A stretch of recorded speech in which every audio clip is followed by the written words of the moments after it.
ഞാനിവിടെ മലപ്പുറത്ത് വന്നത് 1989 ഡിസംബർ 31-നാണ്. എനിക്കെല്ലാം കൗതുകം തന്നെയായിരുന്നു. ഇവിടുത്തെ ആളുകള്, കാഴ്ചകളൊക്കെ. ഞാനെങ്കിലും പുറത്തേക്ക് പോയിട്ടില്ലല്ലോ. ഇതൊരു വിശേഷണമുണ്ട് അവിടെയൊക്കെ, മലപ്പുറം കത്തി.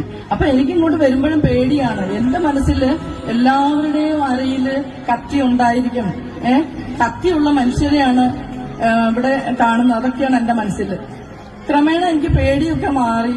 ഞാനും മലപ്പുറത്തുകാരില് ഒരാളായി മാറി. ഇത്രയും കാലം ഞാൻ ഇവിടെ നിന്ന അടിസ്ഥാനത്തിൽ എനിക്ക് പറയാം, ഏറ്റവും നന്മയും സ്നേഹവുമുള്ള ആളുകൾ എവിടെയെന്ന് ചോദിച്ചാൽ നിസ്സംശയം ഞാൻ പറയും, ഉറപ്പോടെ പറയും, മലപ്പുറത്തുകാരാണെന്ന്.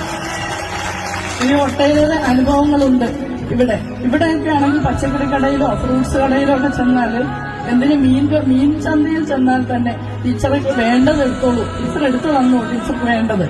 ഇതൊക്കെ വെച്ചിട്ടാണ് ഞങ്ങൾ നാട്ടിൽ ചെല്ലുമ്പോൾ ഞാനും ഹസ്ബൻഡ് കൂടി പച്ചക്കറി വാങ്ങിക്കാൻ പോയി. അപ്പം ഹസ്ബൻഡ് തക്കാളി ഒരെണ്ണം എടുത്ത് അയാൾക്ക് കൊടുത്തു. അപ്പൊ അയാൾക്ക് ദേഷ്യം വന്നു, കടക്കാരന്. പിന്നെ ഞങ്ങളെന്തിനാ ഇവിടെ നിൽക്കുന്നേ എന്ന്. അപ്പൊ ഞാൻ അയാളെ കേൾക്കെ തന്നെ പറഞ്ഞു ഹസ്ബൻഡിനോട്, മുറിച്ചേട്ടാ, ഇത് മലപ്പുറം അല്ല. എപ്പോഴും ഞാൻ ഇവിടുത്തെ കാര്യങ്ങൾ അവിടെ ചെന്ന് എനിക്ക് നല്ല സന്തോഷമാണ്. ഇവിടെ വീട്ടിൽ നിന്ന് മാറി നിന്ന ആ ഒരു അനുഭവമേ എനിക്കുണ്ടായില്ല.